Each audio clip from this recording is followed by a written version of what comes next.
Good afternoon, Excellencies, ladies and gentlemen. I hereby declare open the 40th meeting of the 40th session of the Human Rights Council. Before we proceed with our debates, I give the floor to the distinguished representative of New Zealand. Thank you very much for giving me the floor. Today is a very shocking and emotional day for the people of New Zealand and beyond, following the deplorable attack on 2 mosques in our city of Christchurch. We condemn this attack and the ideology behind it. This act of terror goes against the core of what New Zealand stands for: diversity, kindness and compassion. Thank you for the many expressions of condolences from our community here in Geneva and from your governments and people.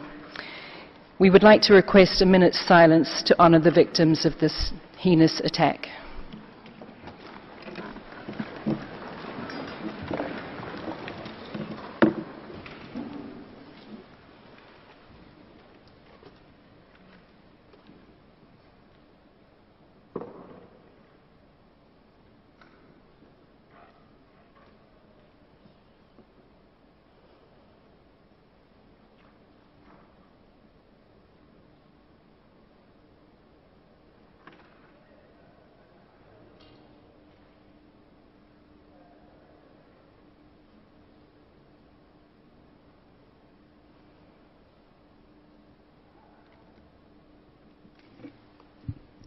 Thank you.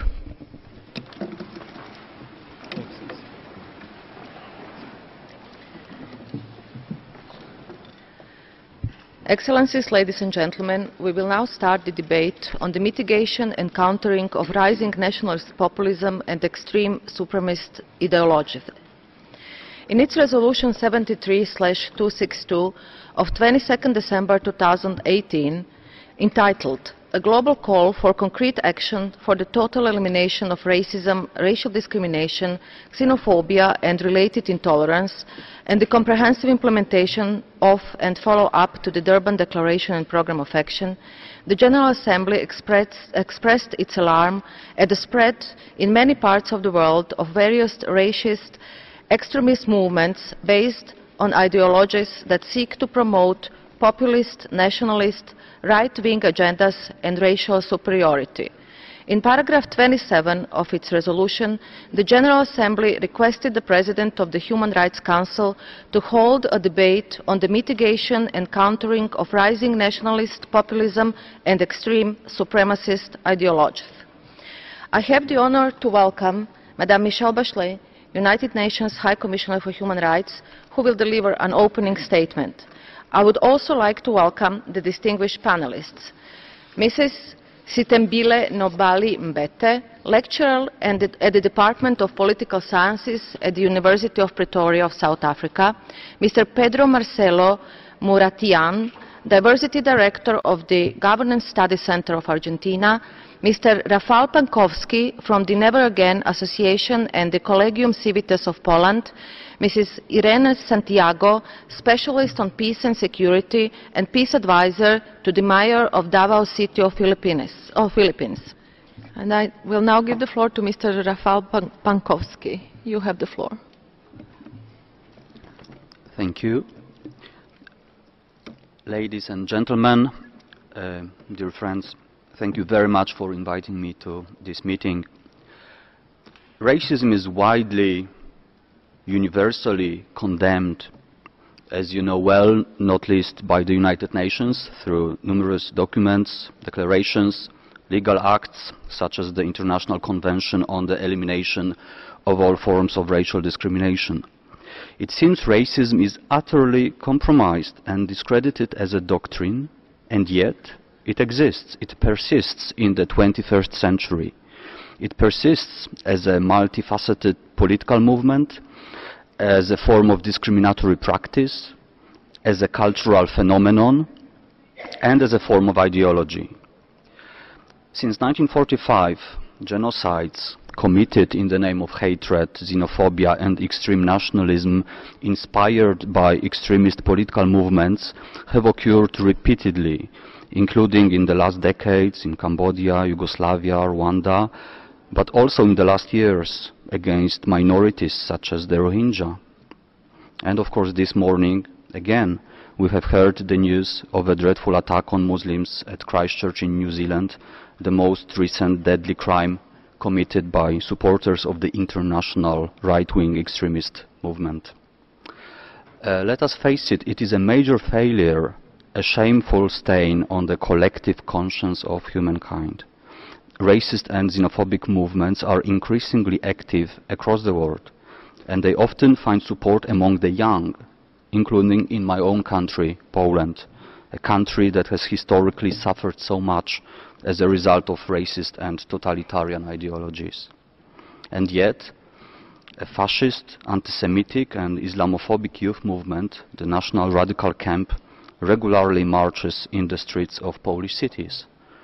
I am not proud of that as a Polish citizen and a patriot. I would like to stress the movement dimension of this dangerous phenomenon.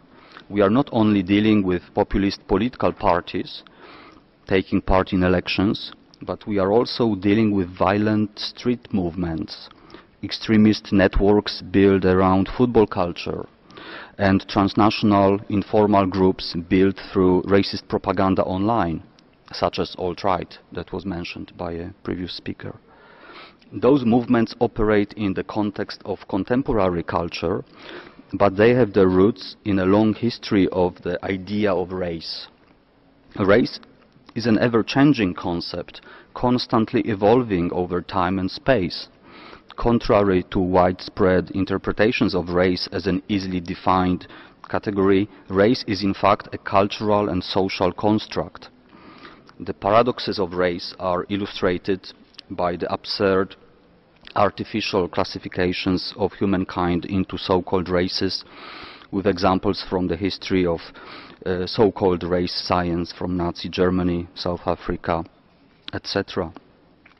It has to be stressed that race is linked to its historical and political aspects and the issues of power and domination. It is not an innocent idea, and it has led to or served as justification for most cruel instances of persecution and genocide in human history, such as slavery and the Holocaust. Race is, in fact, an artificial concept. It needs to be used with maximum caution.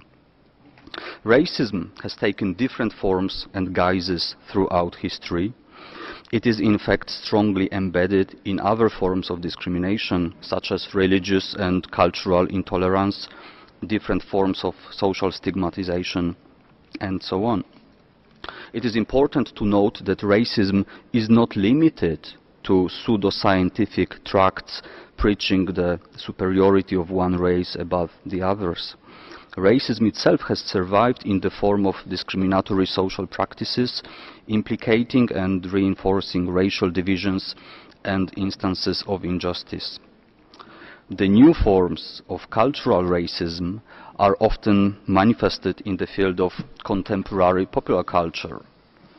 Popular culture can be seen as a field of struggle for hegemony. Therefore, it is not just a means of entertainment, it is also an important element of political socialization. The growth of technology, such as the Internet, provides conditions for an unprecedented growth in all kinds of expressions, including racist ones. Therefore, paradoxically, contemporary technology provides means for the promotion of racist messages on an unprecedented scale. We can talk about a paradoxical internationalization, globalization of racism. It includes an internationalization of so-called historical revisionism, the denial of genocide. The contemporary forms of racist movements are diverse. Far from isolating themselves from wider society, some leaders, some ideologists of modern racism, including the so-called New Right, have proclaimed a form of Kulturkampf, aiming to promote the racist ideology by any means, including different kinds of popular music. The paradox of exploiting musical genres considered as black, for example hip-hop, in the service of white racist ideology can be noted here as yet another paradox.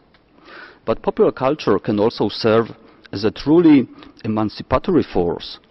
a positive force in today's struggles for racial justice. Despite limitations implicated by the structure of the global media, the anti-racist message can be delivered through channels of contemporary popular culture, with impressive examples of popular cultural heroes such as Muhammad Ali, such as Bob Marley, to name just two. Our Polish campaign, Music Against Racism, of the Never Again Association, and the Polish Woodstock Festival, the biggest free music festival in Europe, is one example of an anti-racist civil society initiative, a counter-movement using the vehicle of independent alternative youth culture to promote the values of respect for diversity, the values of peace. And here is the latest example of the activity of Music Against Racism. It is a record released this week to commemorate Marcin Kornak, the late founder of the Never Again Association, the founder of anti-racist campaigns in the field of music and sports. Marcin Kornak passed away 5 years ago this week, but his ideas are still inspiring and relevant. Thank you for your attention. I give the floor to Mr. Pankowski. Thank you. Well, as it is clear from the recent events, Islamophobia is one of the main drivers of racist extremism nowadays.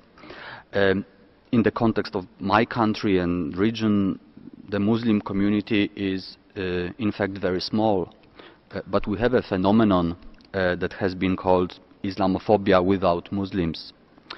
Similarly, we have a long-term phenomenon called anti-Semitism without the Jews. I strongly agree with Irene Santiago, who emphasized the role of civic culture. And as we know, civic culture today is largely shaped online. It is one of the topics raised by the International Network Against Cyber Hate, which is another important civil society initiative. And in this context, of course, freedom of speech is very important, but with freedom of speech comes responsibility, and responsibility for respecting the other. I believe both these values are very important indeed. Similarly, majority rule is important in a democratic society, but so are the rights of minorities. Again, the issue of civic culture, extremism exists in every country, nationalist populism exists in every country on earth, but what matters most is the reaction of the social and political mainstream, the leaders, political and religious leaders, also role models, people from all walks of life. Racist extremism must not be accepted in any decent society in the 21st century, and I strongly believe everybody has a role to play in shaping the culture of respect. Thank you.